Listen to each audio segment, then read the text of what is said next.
Welcome to DNSSEC Deep Dive. Welcome to the channel. Please consider subscribing. I produce videos daily covering a wide variety of cloud topics with focus on networking. Also, hit the bell icon to get notified of new videos. Today we begin a comprehensive journey into DNSSEC, the Domain Name System Security Extensions. This is one of the most critical yet often misunderstood security protocols in modern Internet infrastructure. By the end of this multi-part series, you will have a thorough understanding of how DNSSEC protects the integrity of DNS data and how to implement it in production environments. DNSSEC was developed to address a fundamental weakness in the original DNS protocol. When DNS was designed in the 1980s, security was not a primary concern. The Internet was a trusted academic network, and the designers never anticipated that malicious actors would attempt to forge DNS responses. As the Internet grew and became commercialized, this oversight became a critical vulnerability.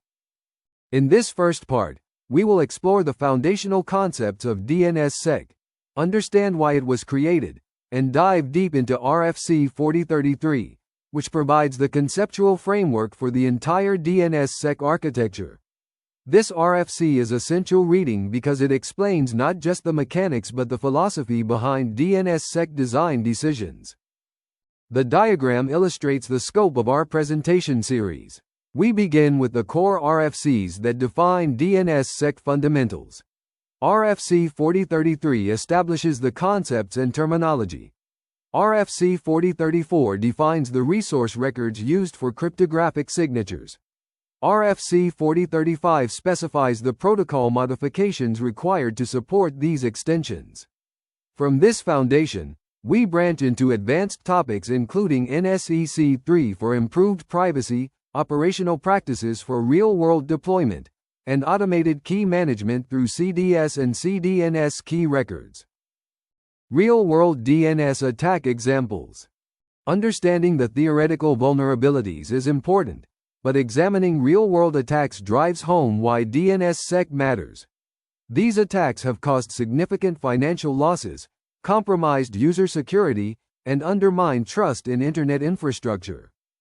The Kaminsky attack, discovered by Dan Kaminsky in 2008, represents a watershed moment in DNS security. Kaminsky found a way to dramatically speed up cache poisoning attacks by exploiting how DNS handles queries for non-existent subdomains.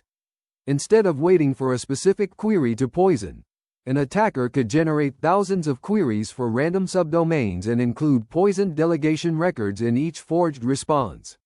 This reduced the time needed to successfully poison a cache from potentially days to mere minutes.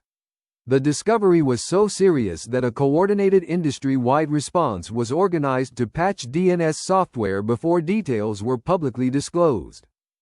Border Gateway Protocol hijacking combined with DNS attacks creates an even more potent threat. In 2018, attackers hijacked Border Gateway Protocol routes for Amazon's Route 53 DNS service. By redirecting traffic destined for Amazon's DNS servers to their own infrastructure, attackers served malicious DNS responses for cryptocurrency service MyEtherWallet. Users who trusted the DNS responses were directed to a phishing site that stole their cryptocurrency. This attack demonstrated that even using reputable DNS services provides no protection without cryptographic verification. Nation-state DNS manipulation has also been documented. Various governments have been observed intercepting and modifying DNS responses to redirect users from blocked websites to warning pages, to inject surveillance code, or to conduct targeted attacks against specific individuals or organizations. These attacks are particularly difficult to detect because they occur at the infrastructure level. Introduction to RFC 4033. RFC 4033 serves as the conceptual foundation for DNSSEC. Published in March 2005, this document establishes the terminology, threat model, and architectural overview that guides all subsequent DNSSEC specifications. Understanding RFC 4033 is essential because it explains not just what DNSSEC does but why specific design decisions were made. The RFC begins by defining the security services that DNSSEC provides. First and most importantly is data origin authentication. This service allows a resolver to verify that DNS data genuinely originated from the zone owner and was not forged by an attacker. When you receive a DNSSEC signed response, you can cryptographically verify that it was created by someone possessing the zone's private key. The second service is data integrity protection. This ensures that DNS data has not been modified in transit between the authoritative server and the resolver. Even if an attacker can intercept the traffic, they cannot alter the data without invalidating the cryptographic signature. RFC 4033 explicitly states what DNSSEC does not provide. It does not encrypt DNS data, meaning queries and responses remain visible to anyone monitoring the network. It does not protect against denial of service attacks. It does not provide any form of access control or authorization. These limitations are intentional design choices, not oversights. The authors recognized that trying to solve too many problems would make the protocol too complex for widespread adoption. The diagram illustrates the security services defined in RFC 4033. The core services of data origin authentication and data integrity form the foundation. These services protect against forgery and tampering attacks. However, the RFC clearly delineates what falls outside DNSSEC scope, including confidentiality, availability protection, and authorization services. This clear scoping helped focus the protocol design on achievable goals. Key DNSSEC Resource Records Overview. DNSSEC introduces several new DNS resource record types that work together to provide cryptographic protection. Understanding these records is fundamental to working with DNSSEC, and we will explore each one in detail throughout this series. For now, let us establish an overview of each record type and its role in the DNSSEC architecture. The DNS key record contains the public cryptographic key used to verify signatures in a zone. Each zone publishes one or more DNS key records at its apex. These keys come in two varieties based on their flags. Zone signing keys, or ZSKs, have a flag's value of 256 and are used to sign the regular DNS records in the zone. Key signing keys, or KSKs, have a flag's value of 257 and are used only to sign the DNS key record set itself. This separation allows for different key management policies for each key type. The RRSIG record contains a cryptographic signature covering a specific resource record set. Every DNS record set in a signed zone is accompanied by one or more RRSIG records. The signature is created using the zone's private key and can be verified by anyone possessing the corresponding public DNS key. The RRSIG includes metadata such as the signature algorithm, validity period, and key identifier. The DS record, or delegation signer record, creates the link between parent and child zones in the chain of trust. It contains a cryptographic hash of a child zone's DNS key. The DS record is published in the parent zone and signed by the parent's key, allowing the parent to vouch for the child's key without needing to know the child's private key. The NSEC and NSEC3 records provide authenticated denial of existence. When a queried name or record type does not exist, these records prove that the absence is genuine rather than the result of an attack suppressing the real answer. NSEC records work by listing what names and types do exist, while NSEC3 uses hashed names to prevent zone enumeration. The diagram shows how these record types interconnect. The DNS key record is signed by the zone's KSK producing an RRSIG. Regular DNS records like A and MX are signed by the ZSK producing additional RRSIG records. The DS record in the parent zone links to the child zone's DNS key, and NSEC or NSEC3 records are also signed to provide authenticated denial of existence. DNSSEC resolution example. Let us walk through a concrete example of DNSSEC resolution to solidify these concepts. Imagine a user types www.example.com into their browser, and we will trace exactly what happens at the DNS level with DNSSEC validation. The user's DNS stub resolver sends a query to its configured recursive resolver. This recursive resolver is DNSSEC validating, meaning it will cryptographically verify all responses before returning them. The resolver sets the DO bit in its query to indicate DNSSEC support. The resolver begins at the DNS root, querying for example.com. The root servers respond with a referral to the .com TLD servers, along with the DS record for .com signed by the root zone key. The resolver validates this DS record against its configured root trust anchor. With the .com DS record validated, the resolver now has a trusted reference point for the .com zone's keys. Next, the resolver queries the .com servers for example.com.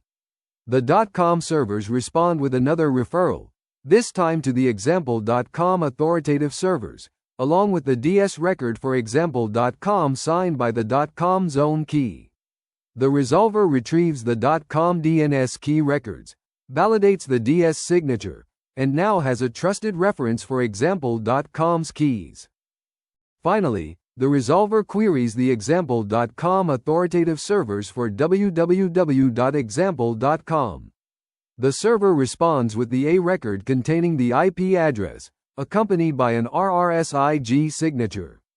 The resolver retrieves the example.com DNS key records, verifies the DS record from .com matches the DNS key hash, and then validates the RRSIG on the A record using the DNS key. The diagram shows this complete resolution process as a sequence of interactions. The client initiates the query to the resolver. The resolver works through the DNS hierarchy, starting at the root and progressing through each delegation point. At each step, it retrieves and validates cryptographic material. Only after successfully validating the entire chain does the resolver return the authenticated IP address to the client. RFC 4033 Design Requirements. RFC 4033 establishes several key design requirements that shaped how DNSSEC was implemented. These requirements balance security goals against practical deployment constraints, backward compatibility, and operational complexity. The first requirement is backward compatibility with existing DNS infrastructure. DNSSEC must not break resolution for non-validating resolvers or clients. A query from a legacy resolver to a signed zone must still receive a usable response. This is achieved by making DNSSEC records appear as ordinary DNS records that legacy software simply ignores. The security extensions are opt-in at the resolver level. The second requirement is incremental deployability. DNSSEC must work even when only some zones are signed. If example.com implements DNSSEC but the resolver's ISP does not validate, the user still gets DNS resolution, just without validation. Conversely, if the resolver validates but some zones are unsigned, those zones are resolved normally while signed zones get the security benefit. The third requirement concerns key management practicality. The RFC recognizes that perfect security is meaningless if the operational burden prevents adoption. DNSSEC keys must be manageable without requiring constant manual intervention. This leads to the separation of key signing keys and zone signing keys, allowing different rollover frequencies for each type. The fourth requirement is minimal changes to the DNS protocol itself. DNSSEC extends DNS rather than replacing it. The same query and response formats are used, with new record types added for security data. This minimizes implementation effort for DNS software vendors and reduces the risk of introducing bugs. The diagram illustrates these design requirements and how they interact. Backward compatibility ensures existing infrastructure continues to function. Incremental deployment allows gradual adoption without requiring simultaneous global coordination. Practical key management makes ongoing operations sustainable. Minimal protocol changes ease implementation and testing. Together, these requirements made DNSSEC deployable in the real world rather than remaining a theoretical ideal.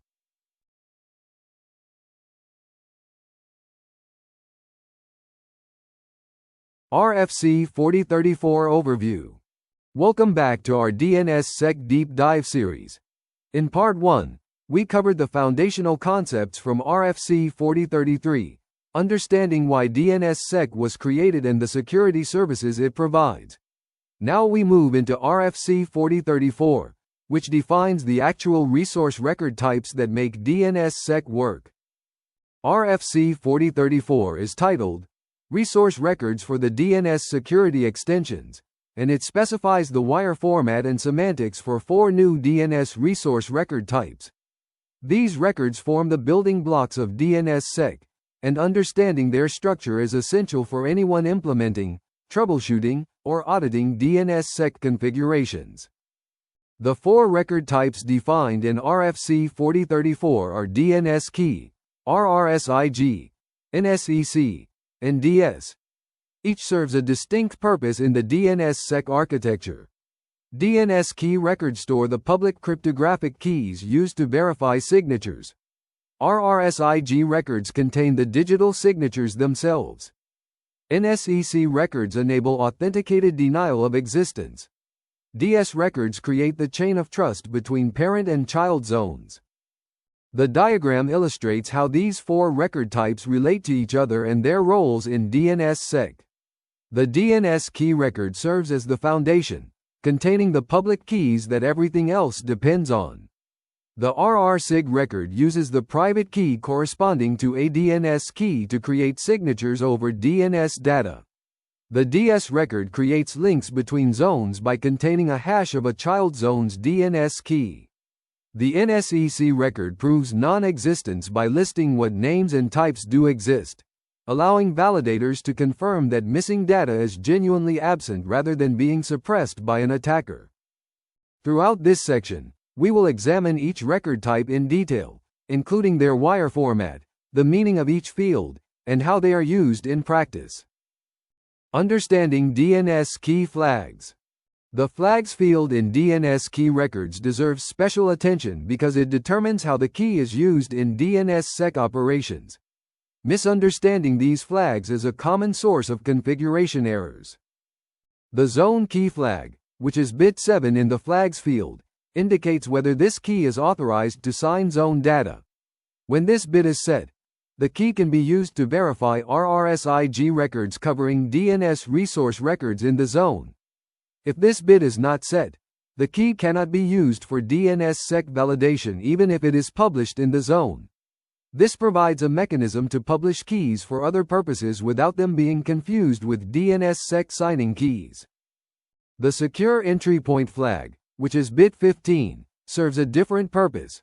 When this flag is set, it indicates that this key should be considered a potential trust anchor.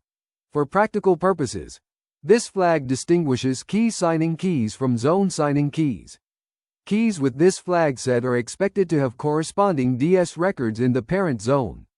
The secure entry point flag helps validators and key management systems identify which keys require cross-zone coordination.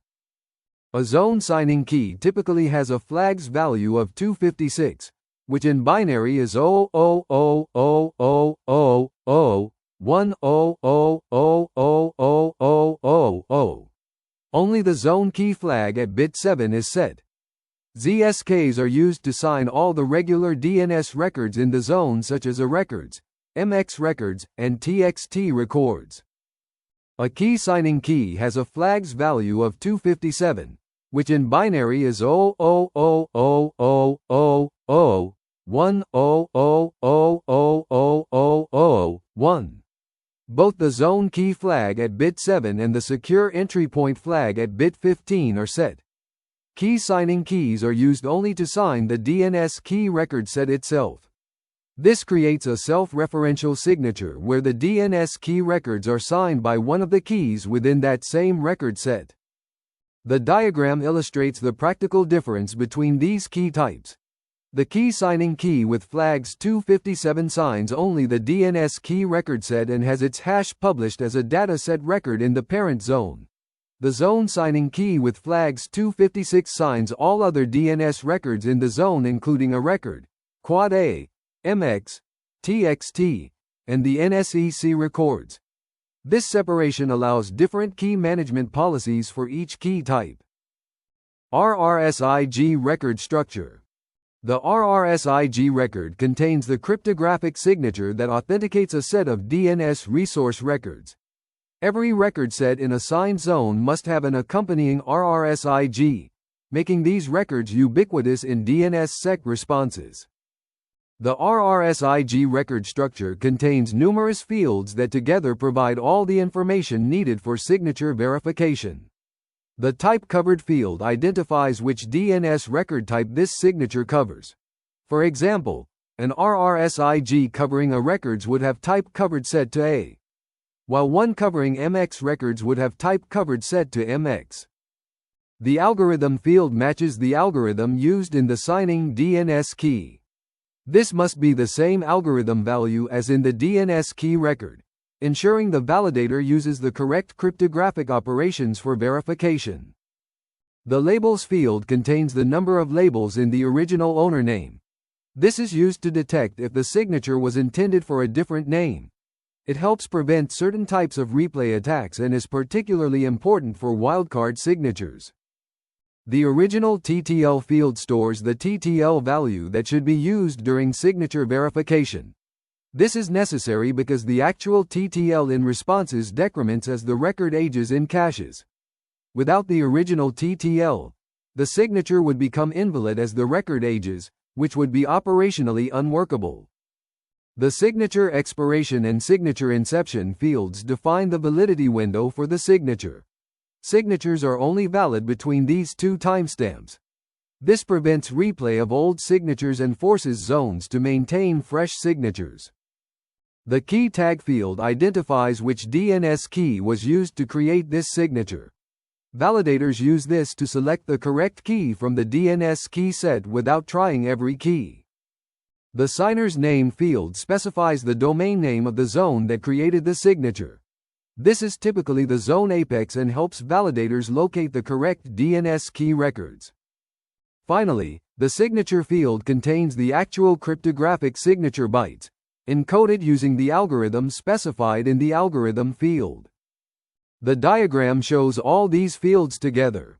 The signature covers the original owner name, record type, class, original TTL, and record data. The metadata fields provide context for validation, and the signature field provides cryptographic proof. RRSIG record example.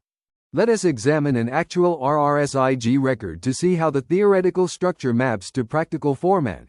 This example shows an RRSIG covering an A record for www.example.com. The record begins with the owner name www.example.com followed by TTL, class, and record type RRSIG. The type covered field shows A, indicating this signature covers the A record set at this name. The algorithm field value of 13 indicates ECDSA with P256 curve and SHA256, matching the algorithm of the signing DNS key. The labels field value of 3 corresponds to the 3 labels in www.example.com, www, example, and com. The original TTL value of 300 is the TTL that was in effect when the signature was created. Even if the response shows a lower TTL due to cache aging, the validator uses 300 when computing the signature verification hash. The expiration timestamp shows when this signature stops being valid. The inception timestamp shows when it became valid. In this example, the signature is valid for approximately 30 days. The key tag value helps identify which DNS key created this signature. When a zone has multiple keys, the validator uses this tag to select the correct one for verification. The signer's name is example.com, indicating that example.com's DNS key should be used for verification even though the signed record is www.example.com. This is normal since the zone apex keys sign all records within the zone. The final portion is the base 64 encoded signature bytes. The length depends on the algorithm. ECDSA P-256 signatures are 64 bytes, while RSA signatures are much larger, typically 256 or 512 bytes depending on key size. The dig command demonstrates how to retrieve and display RRSIG records. Using the +DNSSEC flag ensures that signature records are included in the response. The output shows both the A record and its accompanying RRSIG. DS record example and verification. Understanding how to examine and verify DS records is essential for DNSSEC troubleshooting. When chain of trust validation fails, the DS record is often the culprit, either because it is missing, outdated, or incorrectly computed. The example shows a DS record for example.com as it would appear in the .com zone. The owner name is example.com, the class is IN, and the type is DS. The first number 1, 2, 3, 4, 5 is the key tag, which should match the key tag of a DNSKEY in example.com's zone.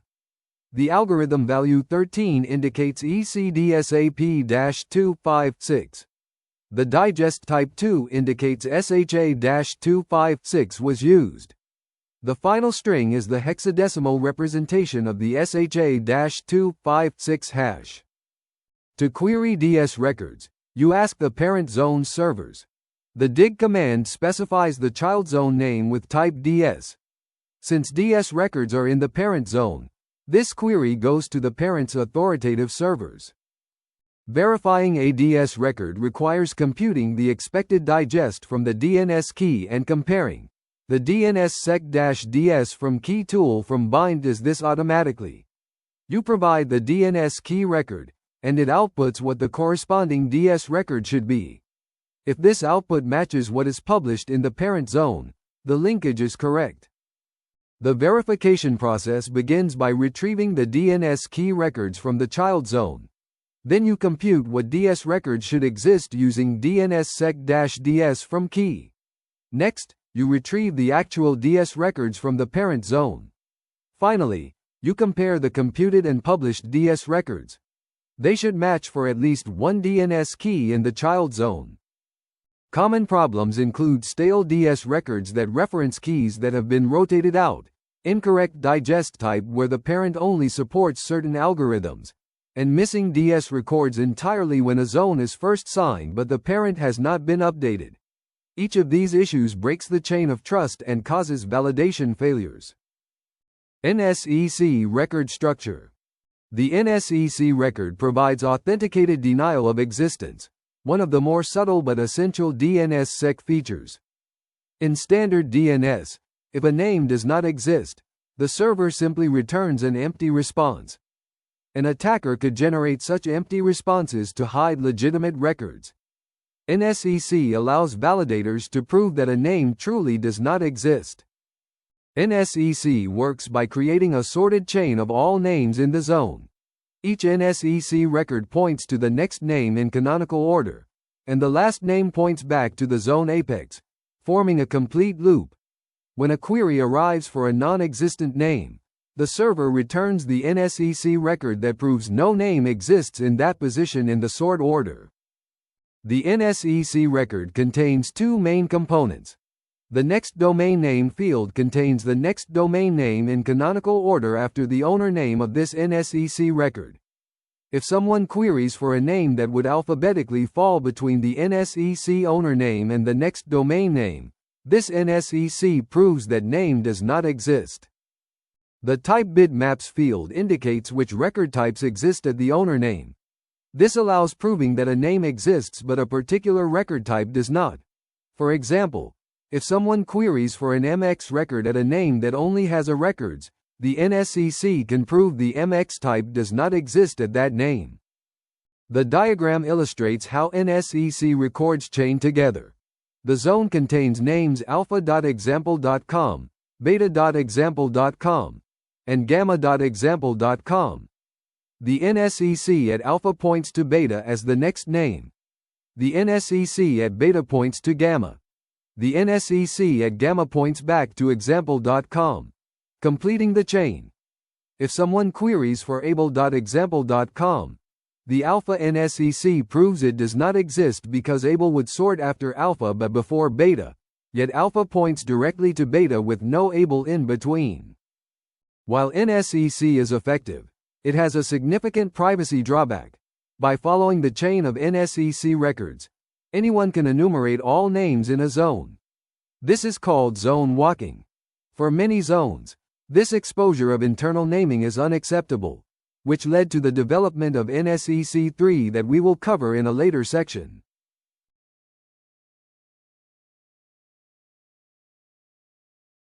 RFC 4035 Overview. Welcome back to our DNSSEC series. In the previous parts, we covered the conceptual foundations from RFC 4033 and the resource record formats from RFC 4034. Now we dive into RFC 4035, which specifies the actual protocol modifications required to implement DNSSEC in DNS servers and resolvers. RFC 4035 is titled Protocol Modifications for the DNS Security Extensions, and it describes how DNS servers and clients must behave differently when DNSSEC is involved. This includes modifications to zone signing procedures, authoritative server responses, resolver validation logic, and the handling of security-aware versus non-security-aware components. Understanding RFC 4035 is essential for anyone operating DNSSEC infrastructure because it defines the rules that implementations must follow. When troubleshooting DNSSEC issues, many problems can be traced to violations of the procedures specified in this RFC. The diagram illustrates the scope of RFC 4035. The RFC addresses three major protocol areas.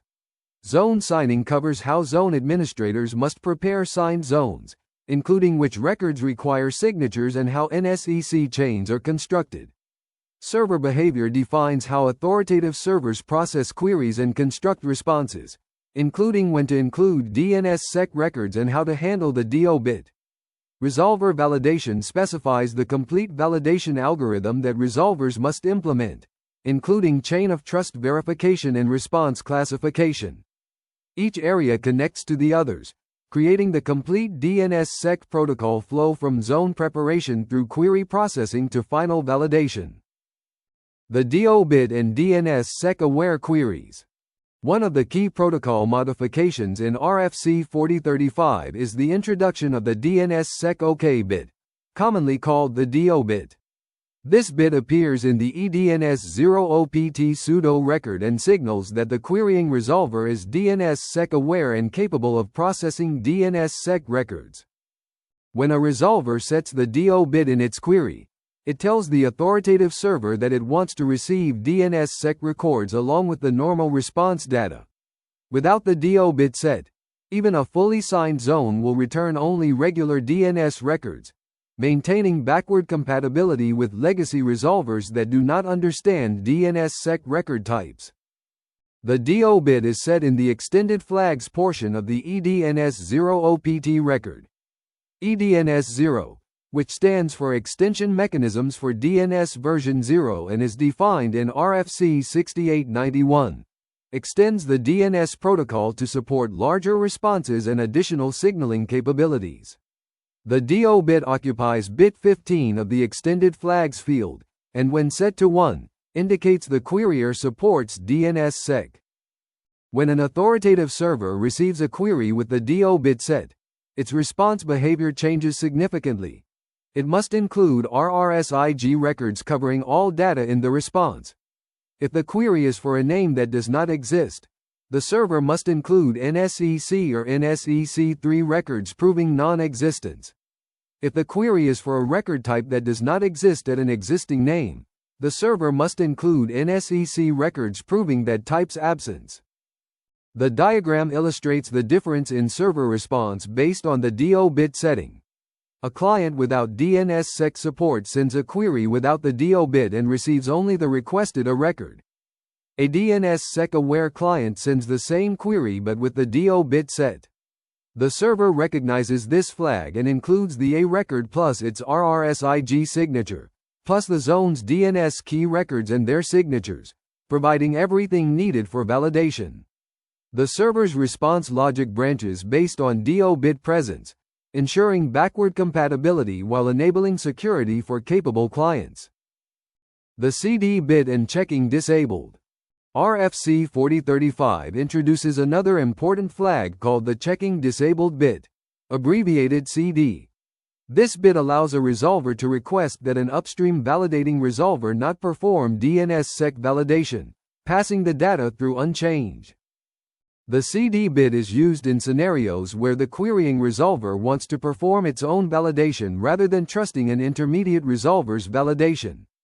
This is important for security-conscious applications that want end-to-end validation assurance, or for troubleshooting where you need to see the raw response data regardless of validation status. When a validating resolver receives a query with the CD bit set, it must still attempt to retrieve DNSSEC records but must not reject responses that fail validation. Instead, it passes the data to the querier who can then perform their own validation. The upstream resolver essentially acts as a forwarder rather than a validator for that query. The CD bit is particularly useful during DNSSEC troubleshooting. If users report that a domain is unreachable but the zone operator believes it should work, the operator can query with CD set to bypass validation and see what data the zone is actually serving. This helps distinguish between zone signing problems and resolver validation problems. The diagram shows the CD bit workflow. A client sends a query to a validating resolver with the CD bit set. The resolver queries upstream and receives signed response data. Normally, the resolver would validate and potentially reject bad signatures. But with CD set, the resolver returns the data to the client without validation, including all DNSSEC records. The client can then perform its own validation or analysis. This bypasses the resolver's validation while still obtaining all the cryptographic material needed for independent verification. Resolver Validation Algorithm. RFC 4035 specifies the complete algorithm that validating resolvers must implement. This algorithm determines how responses are classified and what actions the resolver takes based on validation results. The validation process begins when the resolver receives a response with DNSSEC records. The resolver first checks if it has a trust anchor that covers the queried zone. If no trust anchor exists and no chain can be built to a trust anchor, the zone is considered insecure, and the data is returned without validation. This is the normal case for zones that have not deployed DNSSEC. If a trust anchor exists, the resolver attempts to build and verify the chain of trust. Starting from the response data, it verifies the RRSIG using the zone's DNS key. Then it verifies the DNS key using the DS record from the parent zone.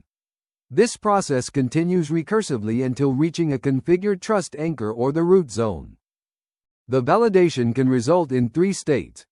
Secure means all signatures verified correctly from the data up to a trust anchor. The AD bit is set and the data is returned.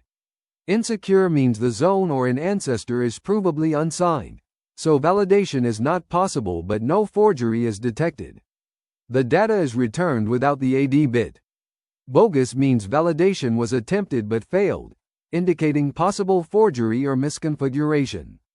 The resolver returns SERVFAIL rather than potentially compromised data.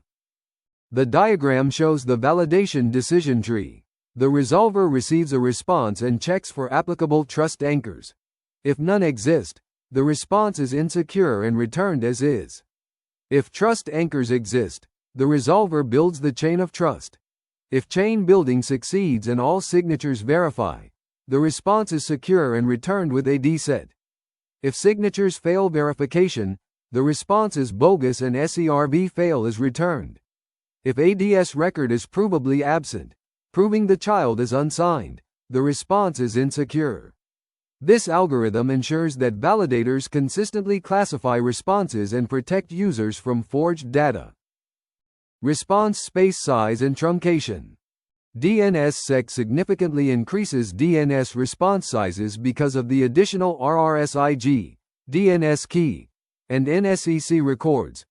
RFC 4035 addresses how servers and resolvers should handle large responses and the implications for transport protocols. Traditional DNS used UDP with a 512-byte limit, but DNSSEC responses routinely exceed this. eDNS0 allows clients to advertise larger buffer sizes, commonly 4096 bytes. However, even with eDNS0, some responses may exceed the advertised buffer size or encounter path MTU limitations that fragment or drop large UDP packets. When a response is too large for UDP, the server sets the TC bit indicating truncation and returns a partial response. The client should then retry using TCP, which has no practical size limit. DNSSEC-aware clients must be prepared to fall back to TCP when needed. Server implementations face choices about what to include when response size becomes problematic. RFC 4035 requires that if signature data cannot fit, it must be omitted entirely rather than corrupted. Servers typically prioritize the answer section, then authority records, then additional records when trimming. The diagram illustrates the truncation and retry flow. A client sends a UDP query requesting DNSSEC data. The server determines the full response with all signatures would be 35,100 bytes, exceeding practical UDP limits. The server returns a truncated response with the TC bit set, containing partial data. The client recognizes the TC bit and initiates a TCP connection to the same server. Over TCP, the server returns the complete response with all DNSSEC records. The client can now perform full validation. This TCP fallback is essential for DNSSEC reliability and must be supported by all infrastructure components including firewalls. CNAME and DNAME handling. CNAME and DNAME records redirect queries to different names, creating chains that DNSSEC must handle carefully. RFC 4035 specifies how these redirections interact with signing and validation to maintain security through the entire chain. When a resolver encounters a CNAME, it must validate the CNAME record itself before following the redirection. The CNAME RR set has its own RRSIG that must be verified. Only after confirming the CNAME is authentic should the resolver proceed to query the canonical name it points to. Each step in a CNAME chain may be in a different zone with different signing status. The resolver must validate each step independently. If example.com has a CNAME pointing to target.net, the resolver validates the CNAME using example.com's DNSKEY, then performs a separate validation of target.net's a record using target.net's DNSKEY. The overall response is only as secure as the weakest link. DNAME records, which rewrite entire subtrees, follow similar principles but with additional complexity. The DNAME record itself must be signed, and the synthesized CNAME created from the DNAME substitution must be validated. RFC 4035 specifies that servers should include both the DNAME and the synthesized CNAME in responses. The diagram shows CNAME chain validation. A client queries www.example.com which has a CNAME to www.example.net. The resolver first validates the CNAME record against example.com's DNSKEY, confirming the redirection is authentic. Then it queries www.example.net, validates that a record against example.net's DNSKEY. Both zones might have different signing keys and algorithms. The resolver combines the validation results, setting a D only if both steps validated successfully. If either step fails validation, the entire response is considered bogus. This ensures attackers cannot use unsigned redirections to bypass DNSSEC protection.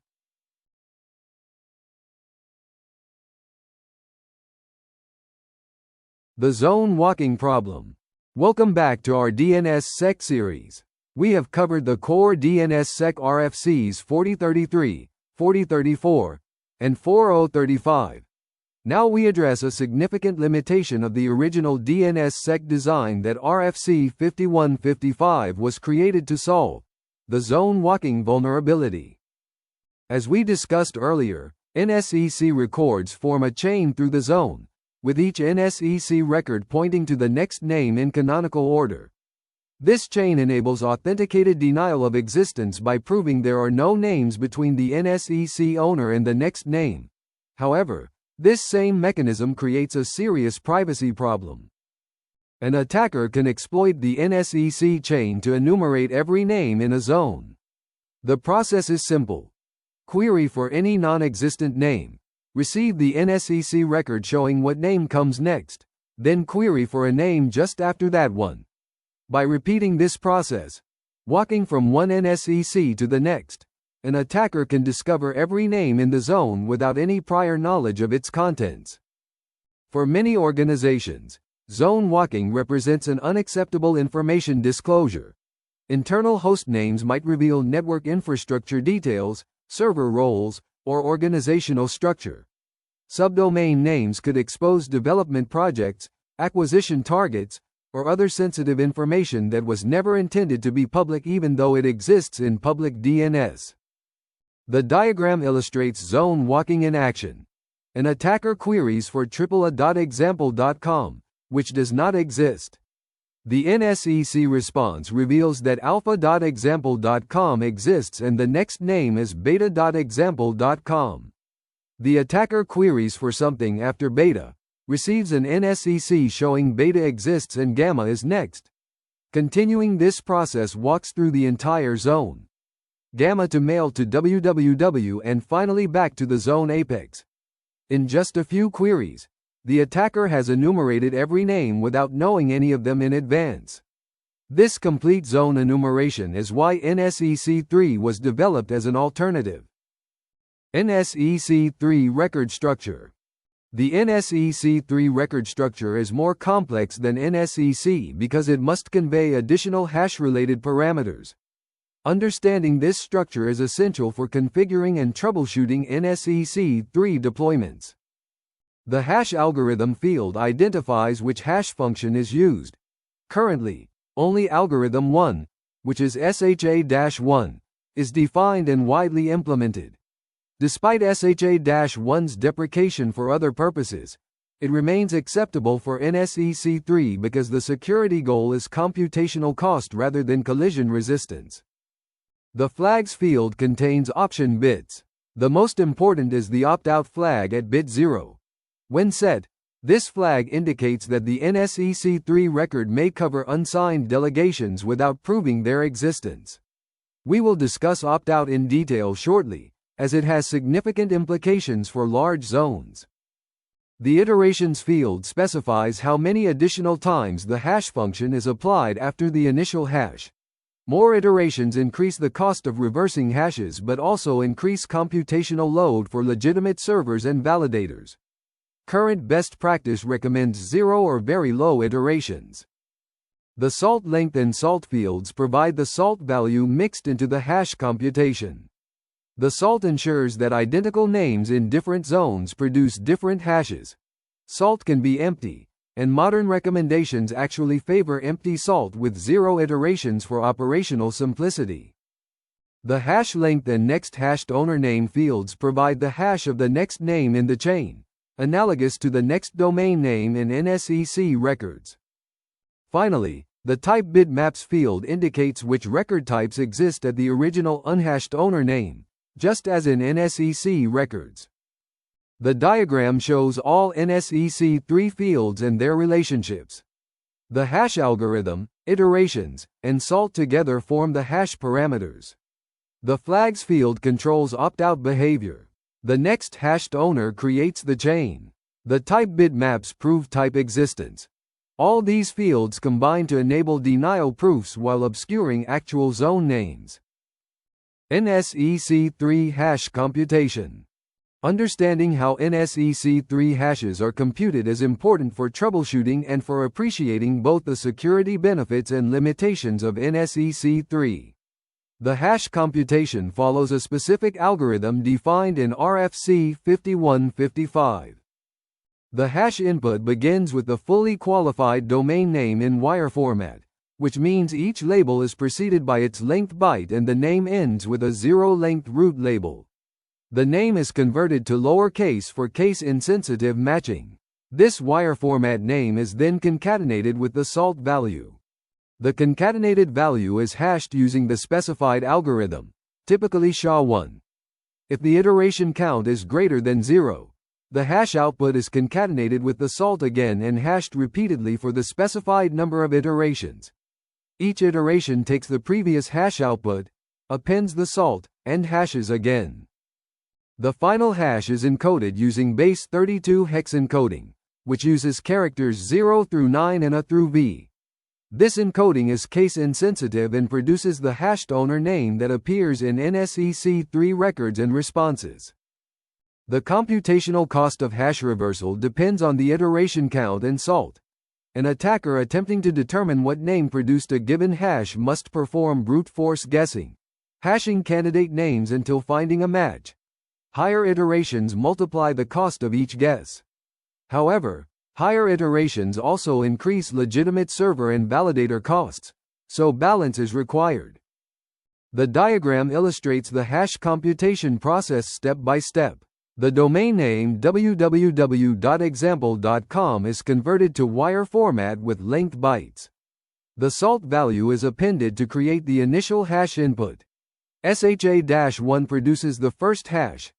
If iterations are specified, the hash is concatenated with salt and hashed again, repeating for each iteration. The final hash is base 32 hex encoded to produce the DNSSEC owner name.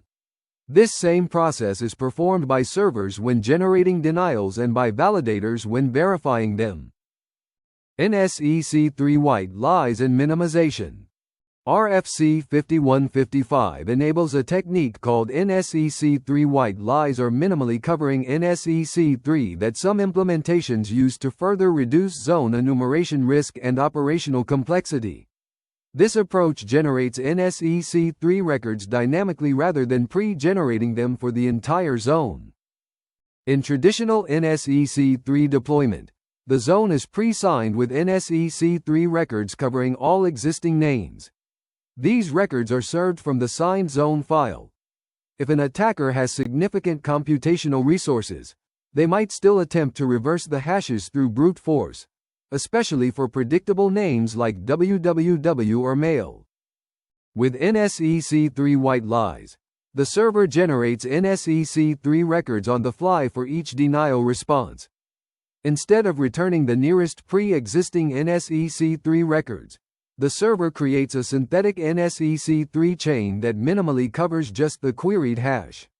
The synthetic DNSSEC records have owner names and next fields that span the smallest possible range around the queried hash. This technique provides stronger privacy because the synthetic DNSSEC records reveal nothing about actual zone contents. An attacker cannot walk the zone because each denial response is custom generated for that specific query.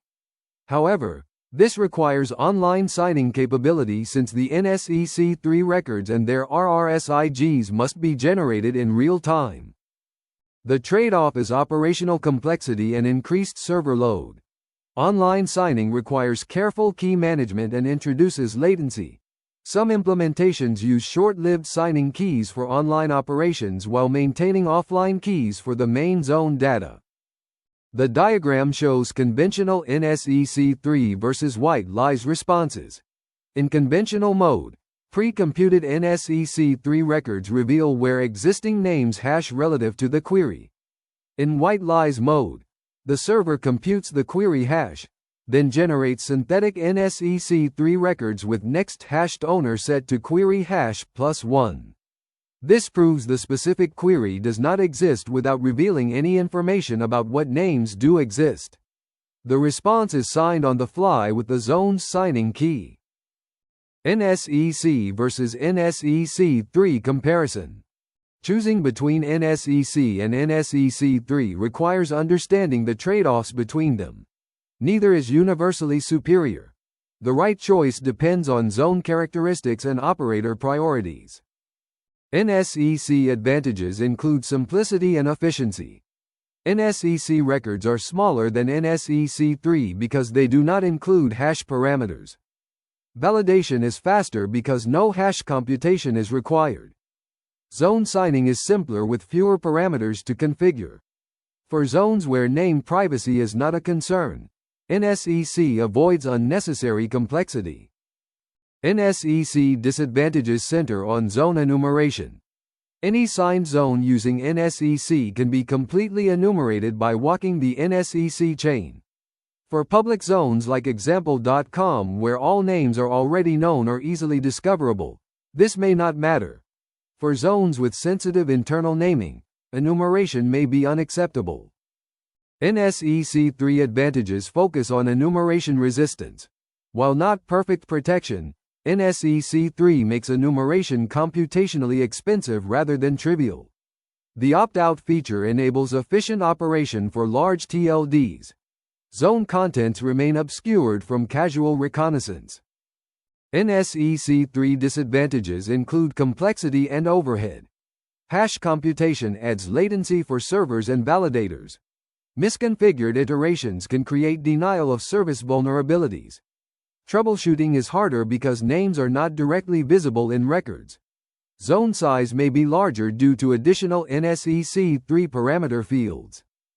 The table in the slide provides a feature-by-feature comparison. For most enterprise zones, DNSSEC with modern parameters provides reasonable privacy protection with acceptable overhead. For highly sensitive zones, consider DNSSEC white lies. For public zones without privacy concerns, DNSSEC's simplicity may be preferable.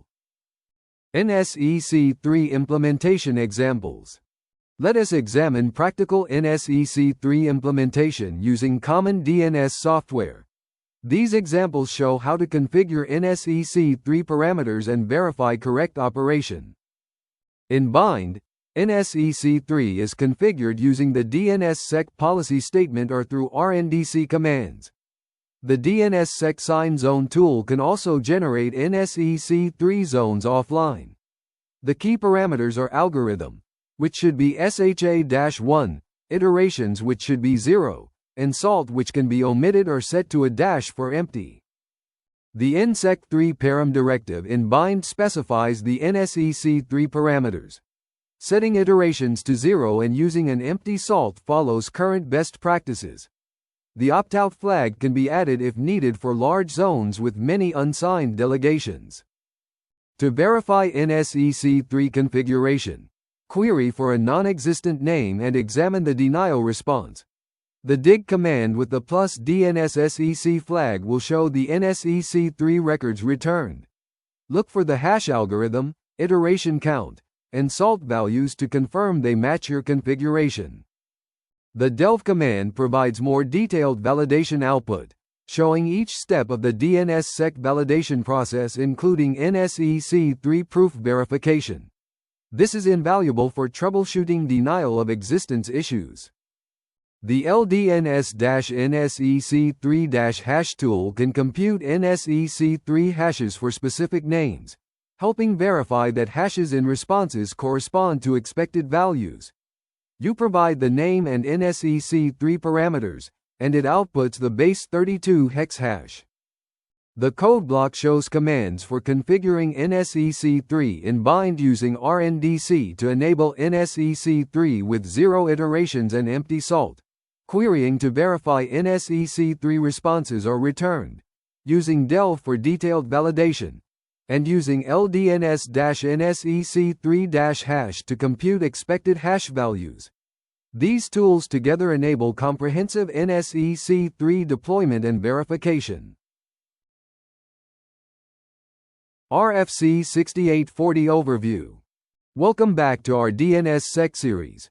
Having covered the core RFCs 4033, 4034, 4035, and the DNSSEC extension in RFC 5155, we now turn to RFC 6840, which provides critical clarifications and updates to the original specifications. RFC 6840, titled Clarifications and Implementation Notes for DNS Security DNSSEC, was published in February 2013. It addresses ambiguities discovered during DNSSEC deployment, fixes errors in the original RFCs, and provides implementation guidance based on operational experience. This RFC is essential reading because it resolves issues that caused interoperability problems between different DNSSEC implementations. Without the clarifications in RFC 6840, validators from different vendors might make different decisions about the same data, leading to inconsistent behavior across the Internet. The RFC covers several important areas. It clarifies handling of unknown algorithm identifiers, specifying how validators should treat signatures using algorithms they do not implement. It addresses key tag computation edge cases that caused problems with certain key combinations. It specifies correct handling of the CD and AD bits in various scenarios. It also clarifies wildcard handling and DNSSEC denial proof requirements. The diagram illustrates the relationship between RFC 6840 and the core DNSSEC specifications. RFC 6840 does not introduce new features but rather refines and corrects the existing specifications. It acts as an errata and clarification document that implementations must consider alongside the original RFCs. The clarifications flow into all three core specification areas: RFC 4033 concepts, RFC 4034 record formats, and RFC 4035 protocol behavior. Key tag computation issues. RFC 6840 addresses an important edge case in key tag computation that caused interoperability problems. The key tag is a 16-bit value computed from a DNSKEY record that helps identify which key created a particular signature. The original key tag algorithm in RFC 4034 computes a simple checksum over the DNSKEY RDATA. However, this algorithm can produce the same key tag for different keys, known as key tag collision. While rare, collisions can occur, especially in zones with multiple keys using different algorithms.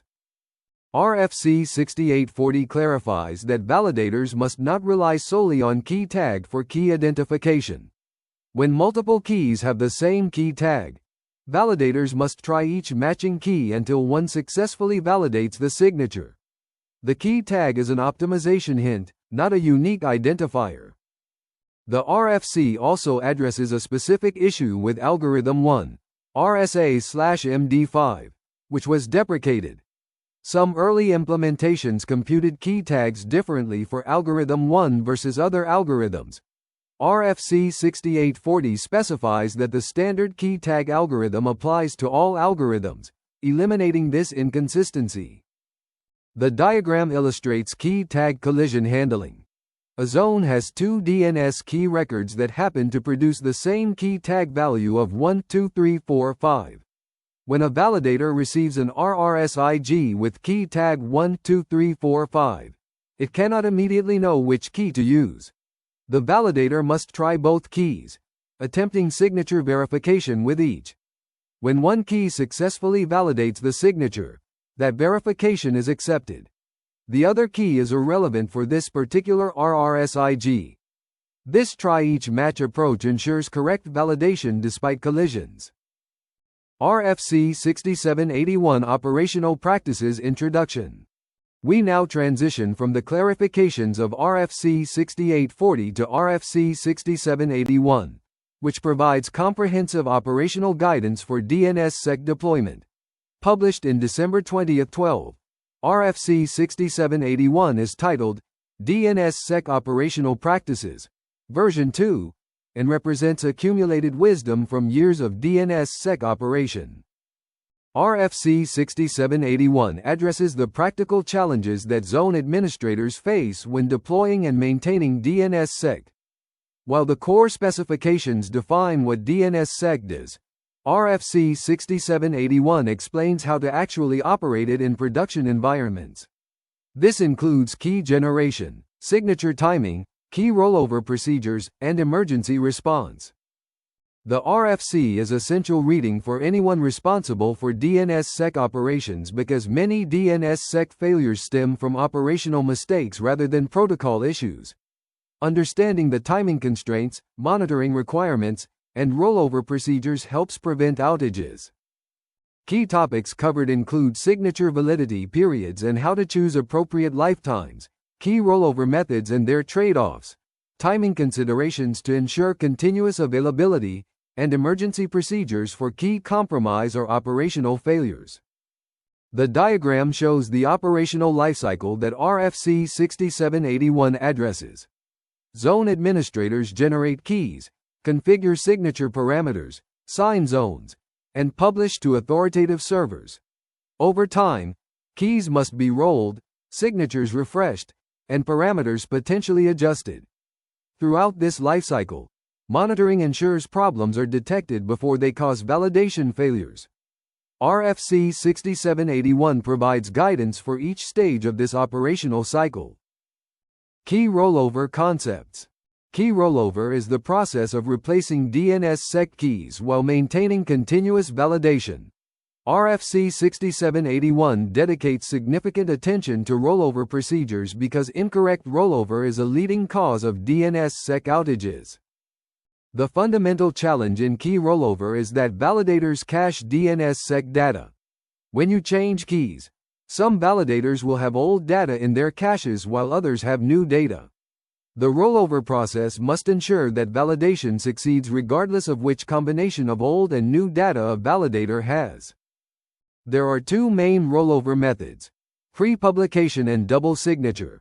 In pre-publication, the new key is published in advance of being used for signing. Validators cache the new key, and only after sufficient time passes is the new key used to create signatures. In double signature, both old and new keys sign data simultaneously during the transition period. ZSK rollovers are simpler because they do not involve parent-zone coordination. The zone administrator controls both the DNSKEY records and the signatures, so the timing can be managed entirely within the zone. Key signing key rollovers are more complex because they require updating the DS record in the parent zone. This involves coordination between child and parent administrators, and the timing must account for propagation delays in both zones.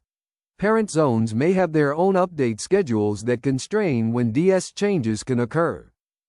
The diagram contrasts ZSK and KSK rollover complexity. ZSK rollover occurs entirely within the zone boundary, changing DNSKEY and RRSIG records. KSK rollover crosses the parent-child boundary, requiring DS record changes in the parent zone. The parent zone has its own signing process and propagation timing that must be coordinated with the child zone's key changes. This cross-zone coordination is why KSK rollovers require more careful planning. KSK rollover procedures. Key signing key rollover is more complex than zone signing key rollover because it requires coordination with the parent zone to update domain security records.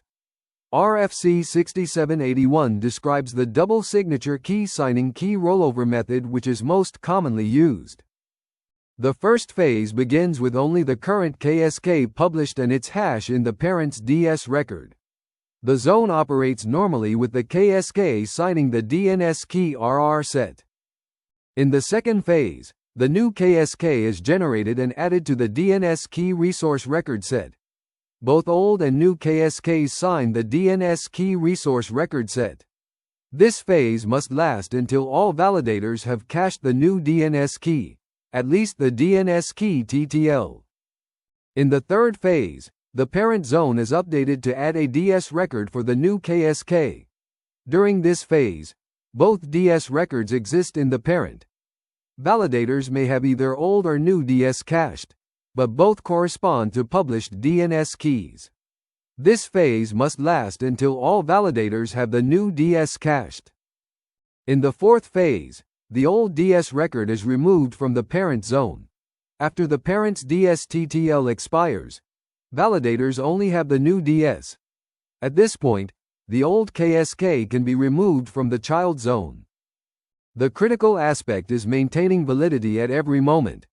There must never be a time when a validator could have a DS cached that does not match any published DNS key, or vice versa.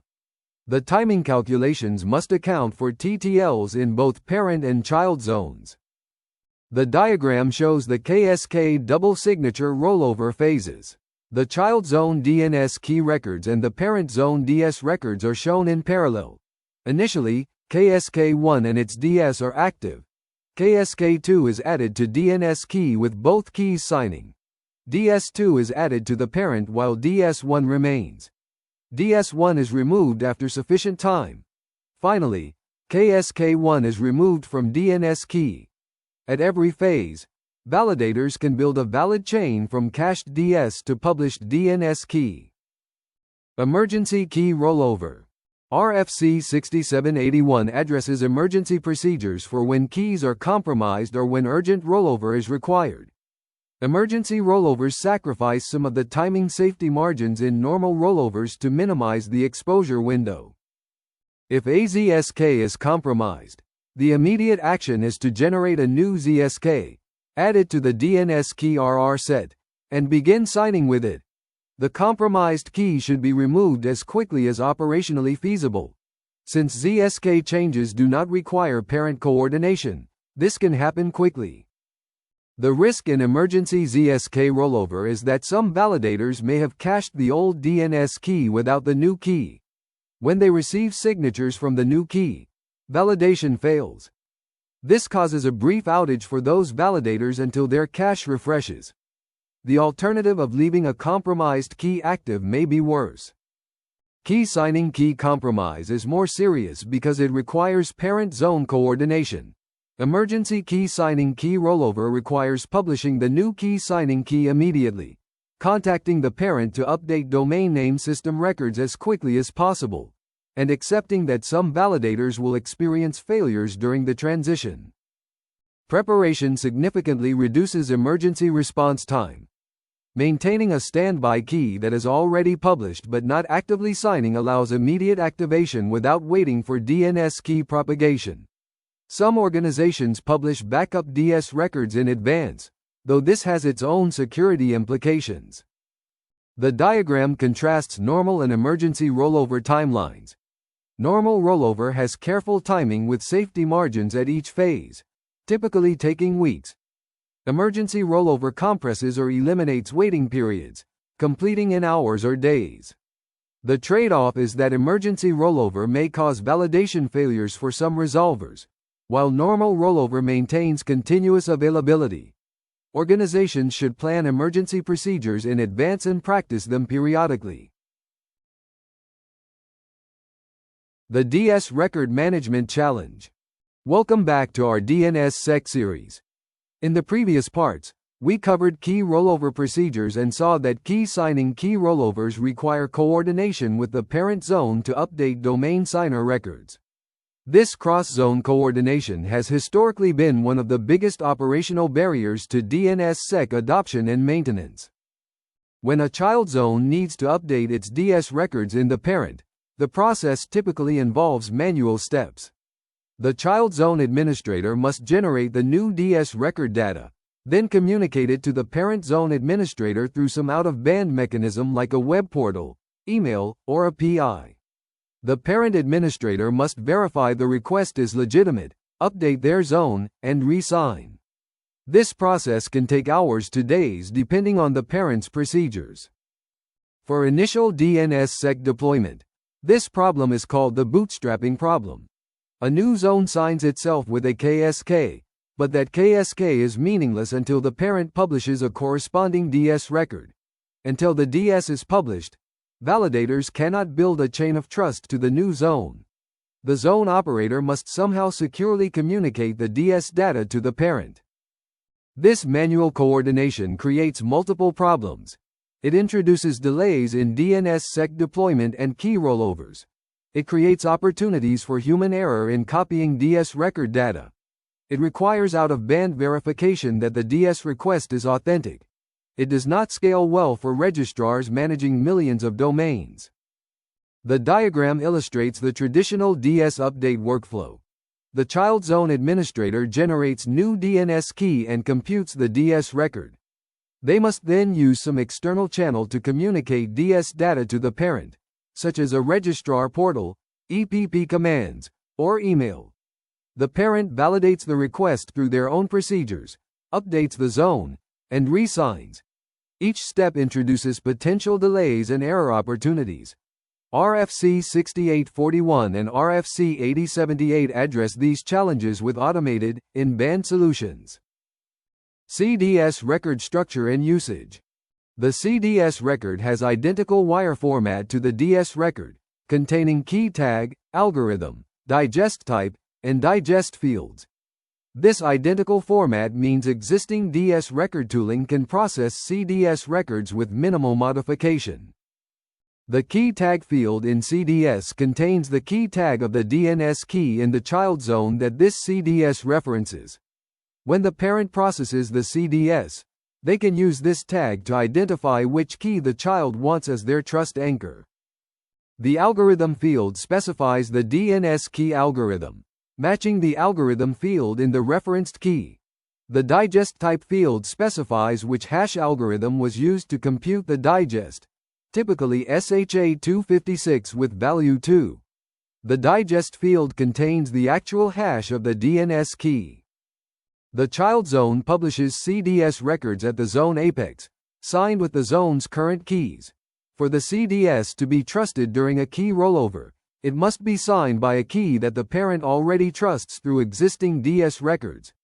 This creates a secure update channel based on the current chain of trust. A zone can publish multiple CDS records to request multiple DS records, for example during algorithm rollover when both old and new algorithms should have DS records. A zone can also publish a special CDS record with algorithm 0 and digest type 0 to signal that all DS records should be removed, effectively requesting DNSSEC be disabled. The diagram shows the CDS record structure and its relationship to DS. The CDS contains the same 4 fields as DS.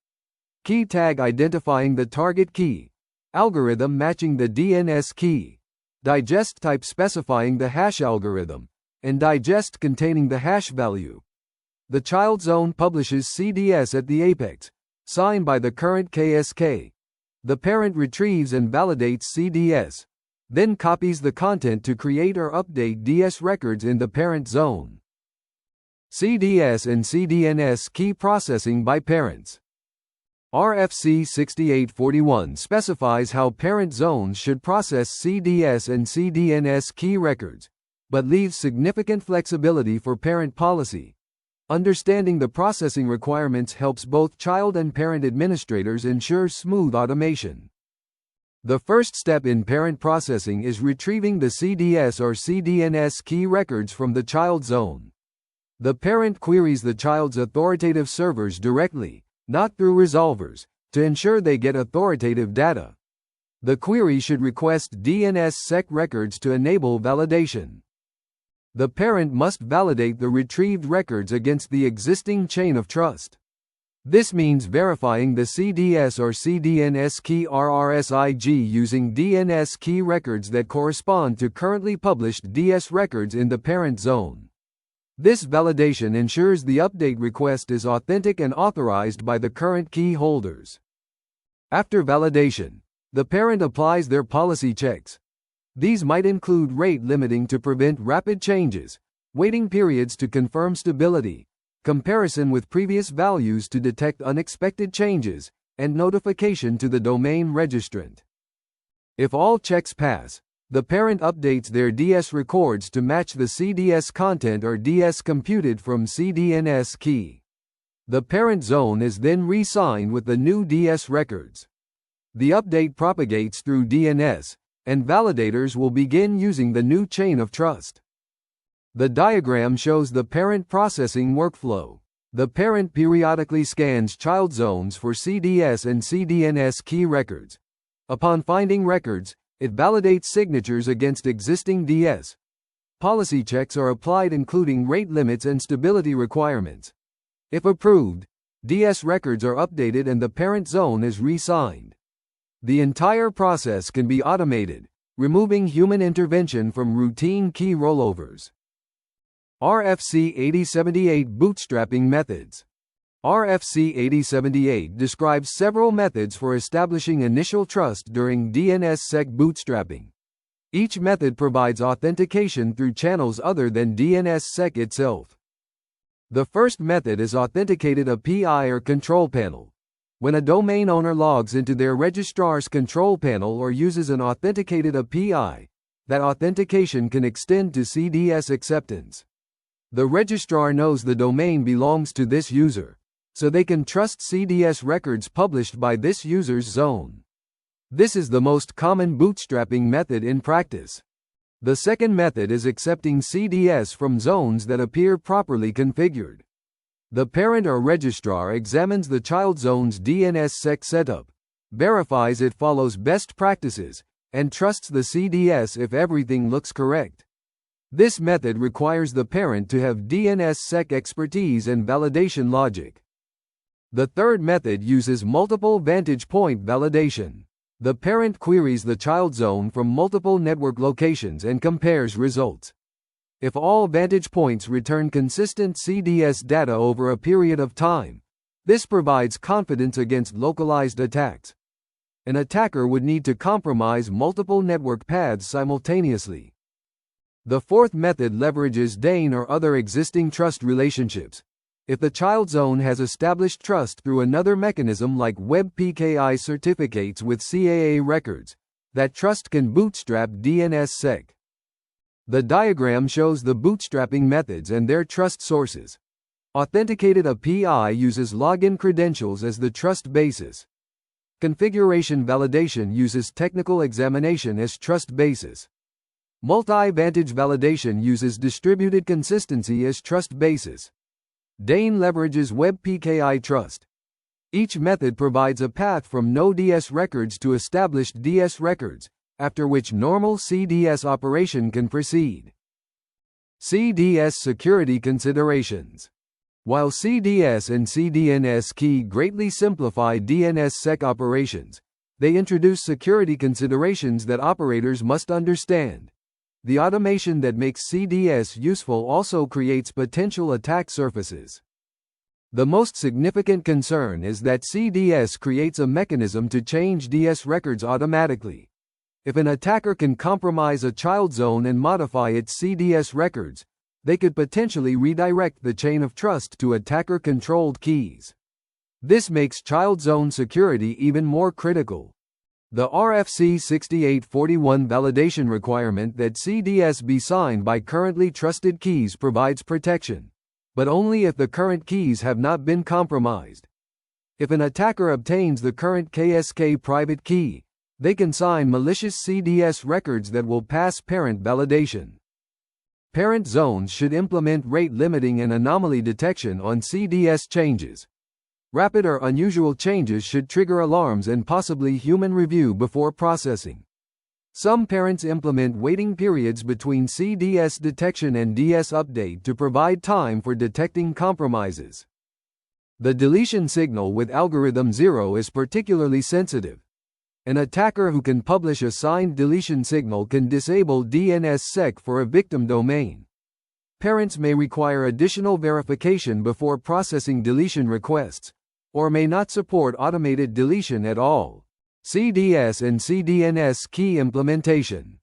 Let us examine practical implementation of CDS and CDNSKEY using common DNS software. Understanding the configuration and commands helps operators deploy automated DS management. In bind, CDS and CDNSKEY records can be automatically generated using the DNSSEC policy configuration. When you specify CDNSKEY and CDS digest types in the policy, bind automatically publishes these records alongside the DNSKEY records. The records update automatically during key rollovers. The CDS-digest types option specifies which digest algorithms to include in CDS records. Common practice is to specify SHA-256 with type 2, and optionally SHA-384 with type 4 for compatibility with parents requiring stronger digests. For manual CDS generation, the DNSSEC-DS from key tool can create CDS records from DNSKEY input. You specify the C flag to generate CDS format instead of DS format. The output can be added to the zone file. To verify CDS publication, query your zone for CDS and CDNSKEY record types. The dig command with type CDS or type CDNSKEY retrieves these records. Verify the records are signed by examining the accompanying RRSIG. Parent support for CDS varies. Major TLD operators including .com through VeriSign, many country code TLDs, and DNS hosting providers like Cloudflare and NS1 support automated CDS processing. Check your parent's documentation for their specific requirements and processing intervals. The code block shows bind configuration for CDS, including the DNSSEC policy with CDNSKEY yes to enable CDNSKEY generation and CDS digest types specifying SHA-256.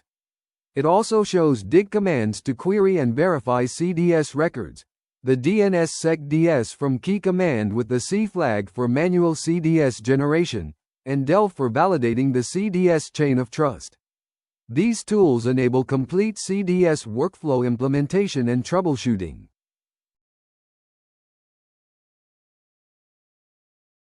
Common DNSSEC failure modes. Welcome back to our DNSSEC series. Having covered the complete RFC landscape from foundational concepts through automated key management, we now turn to practical troubleshooting. Understanding common failure modes helps operators quickly diagnose and resolve DNSSEC issues before they impact users. DNSSEC failures manifest to end users as resolution failures. When validation fails, resolvers return serve fail rather than the requested data. Users see websites as unreachable, email fails to deliver, and services become unavailable. The challenges that serve fail can have many causes, and determining that DNSSEC is the culprit requires systematic investigation. The most common DNSSEC failure is signature expiration. If zone re-signing fails or is delayed, signatures pass their expiration timestamp and validators reject them. This failure mode is entirely preventable with proper monitoring and automation, yet it remains the leading cause of DNSSEC outages. Chain of trust breaks occur when DS records in the parent zone do not match any DNS key in the child zone.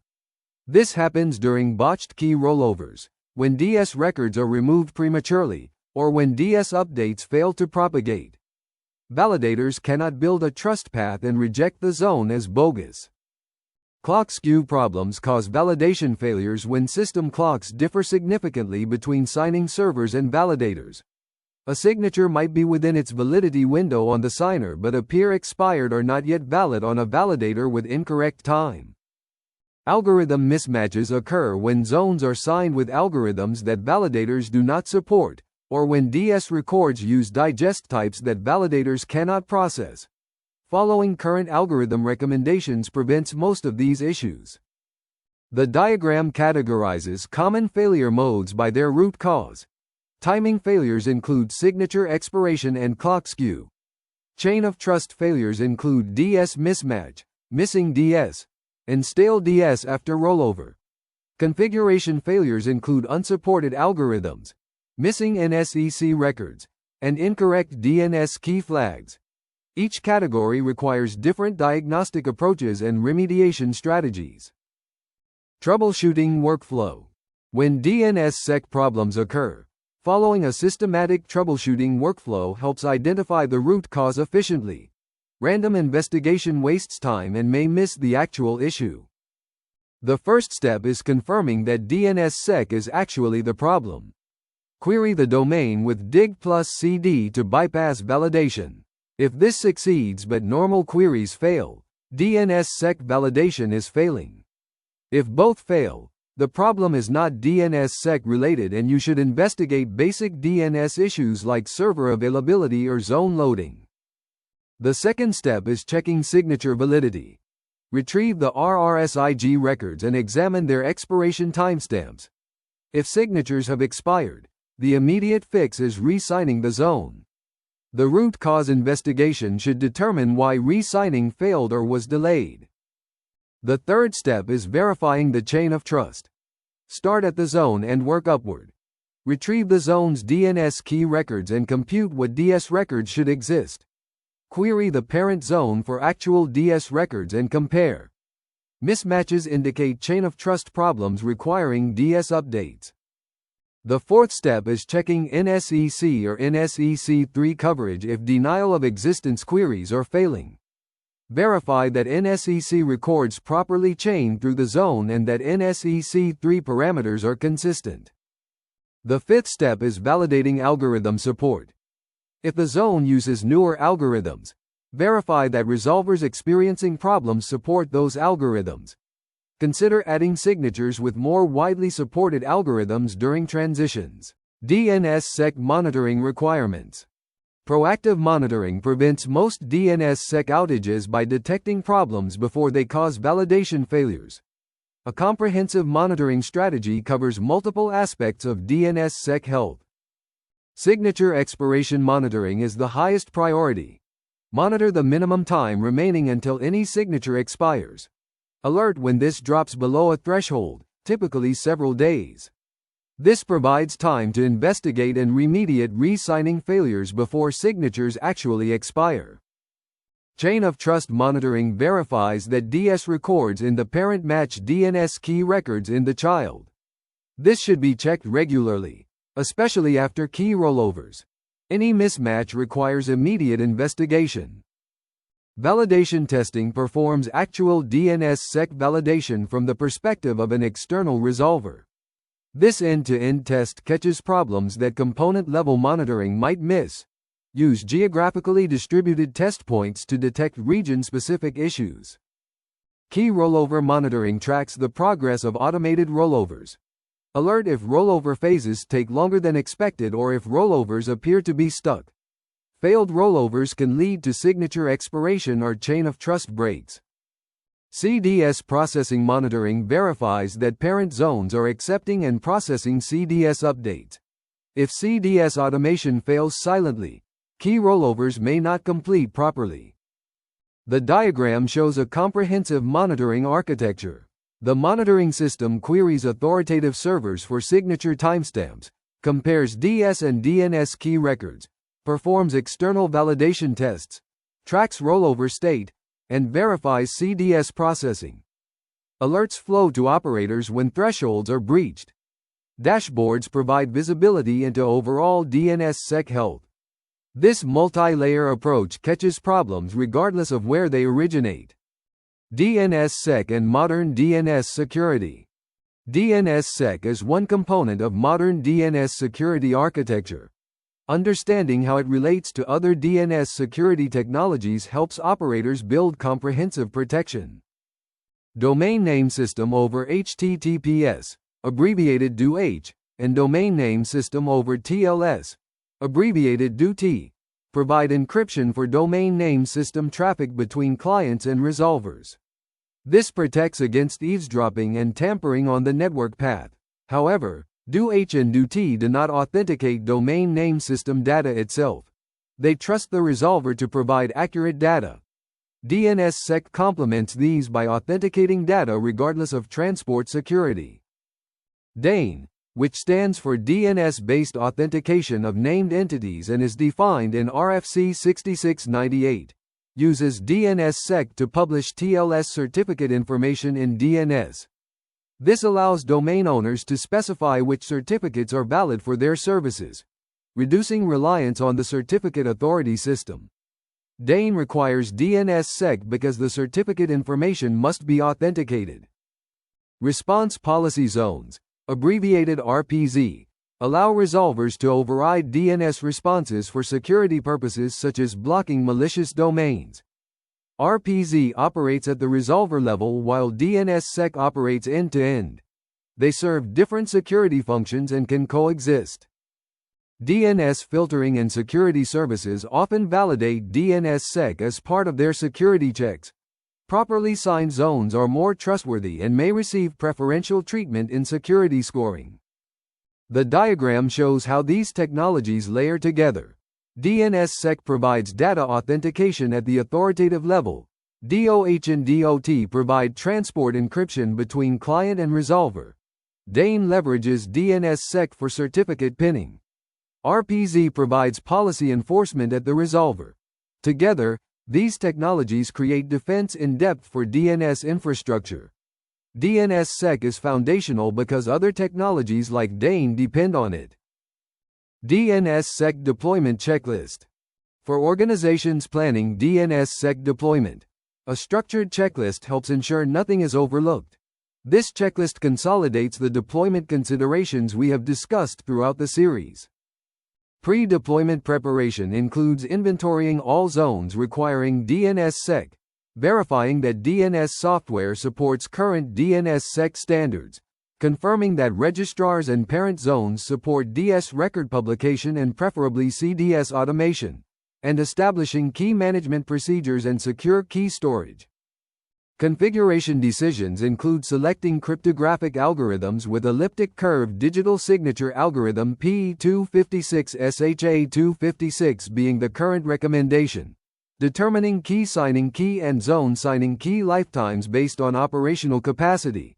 Choosing between NSEC and NSEC3 based on privacy requirements.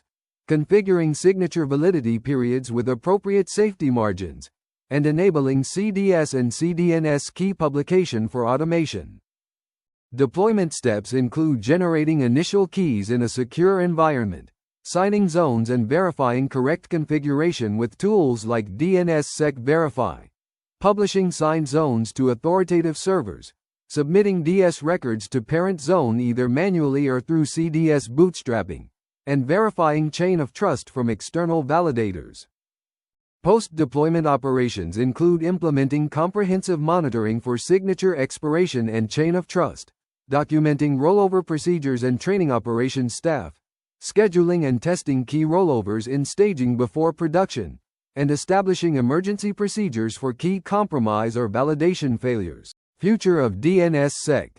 DNSSEC continues to evolve as the DNS community addresses operational challenges and adapts to new requirements. Understanding emerging developments helps operators plan for future changes. Algorithm agility remains an ongoing effort. As cryptographic research advances, new algorithms will be needed. The community is working on smoother algorithm transition mechanisms to avoid the disruption that past transitions have caused. Multi-signer DNSSEC, specified in RFC 8901, allows multiple operators to independently sign the same zone. This supports CDN and DNS provider diversity without requiring key sharing. Organizations can use multiple DNS providers while maintaining DNSSEC, improving both availability and security. Automated operations continue to improve. Beyond CDS, efforts are underway to further reduce manual intervention in DNSSEC operations. The goal is DNSSEC that just works without constant operator attention. Integration with other technologies deepens. DANE adoption is growing for email security through SMTP, MTA, STS and DANE, TLSA. DNSSEC becomes more valuable as more applications depend on authenticated DNS data. Resolver validation adoption continues to increase. Major public resolvers like Google, Cloudflare, and Quad9 validate DNSSEC. ISP resolvers are increasingly enabling validation. This expands the population that benefits from signed zones. The diagram shows DNSSEC evolution trajectory. Current state includes established core protocols, operational automation through CDS, and growing resolver validation. Near-term developments include multi-signer support, improved algorithm agility, and expanded DANE usage. Long-term direction points toward pervasive deployment where DNSSEC is the default rather than the exception.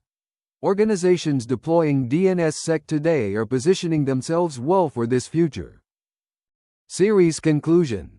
We have completed our comprehensive journey through DNSSEC, covering the protocol from its foundational concepts to advanced operational practices. Let me summarize the key takeaways from this series. DNSSEC solves a fundamental security problem in DNS by providing data origin authentication and integrity protection. Without DNSSEC, DNS responses can be forged, leading to cache poisoning, traffic hijacking, and credential theft. DNSSEC's chain of trust model extends from the DNS root through TLDs to individual domains, creating scalable, hierarchical security. The core specifications in RFCs 4033, 4034, and 4035 define the conceptual model, record formats, and protocol behavior. Understanding these foundations is essential for any DNSSEC deployment. RFC 5155's NSEC 3 extension addresses zone enumeration concerns for organizations requiring name privacy. Operational success requires attention to signature timing, key rollover procedures, and monitoring. RFC 6781 provides guidance that prevents common operational failures. Most DNSSEC outages result from operational mistakes rather than protocol issues. Automation through CDS and CDNSKEY dramatically simplifies ongoing operations. RFC 6841 and RFC 8078 enable automated DS management that eliminates manual coordination for key rollovers. Organizations should implement CDS wherever parent zones support it. DNSSEC is part of a broader DNS security ecosystem that includes transport encryption with DoH and DoT, certificate pinning with DANE, and policy enforcement with RPZ. These technologies complement each other to provide comprehensive DNS security. The investment in understanding and deploying DNSSEC pays dividends in infrastructure security, compliance requirements, and enabling advanced capabilities like DANE. As validation adoption grows, signed zones become increasingly valuable. Thank you for your attendance.